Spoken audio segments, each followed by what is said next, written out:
Happy Tuesday! On today's episode of Guru Tips for Actors, I'm going to give you 3 tips for having awkward conversations.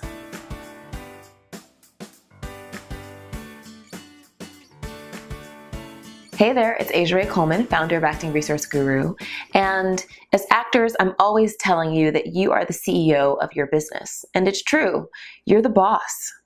But sometimes when we're the boss, it means we need to have some pretty awkward conversations that we might want to avoid. And so it can be easy to put them off or to deliberate for days or weeks or months about what we're going to say, and then nothing ever moves forward and gets done. One example might be that you might need to have a conversation with your agent about why you're not getting as many auditions, to figure out if there's something that you could do to help them, or if it perhaps might be time to find another relationship, right? You might have signed with another agent and need to fire your current agent, right? I mean, these things happen. And they're not necessarily fun conversations, but I have a few tips that will hopefully help you have them. So my first tip for you is to be direct about the reason for the conversation, and even sometimes about your feelings about it. Sometimes it just helps to say, I really dread having this conversation with you because I value the relationship we have, and I want to make sure that I'm coming at this from a place of respect, right? And that's a great way to start the conversation and just say what's on your mind. So, number 1, first and foremost, be direct and be upfront.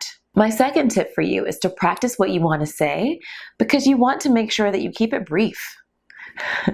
It's really painful when you start rambling and you're talking about something that has nothing to do with what you came to talk about, and that makes both people in the room feel uncomfortable, because the person who you're talking to probably knows that you have something to say and they're wondering why you aren't just getting to the point. So practice so that you can be really concise and so that you know exactly what you want to say. My third tip for you is actually really easy if you let it be.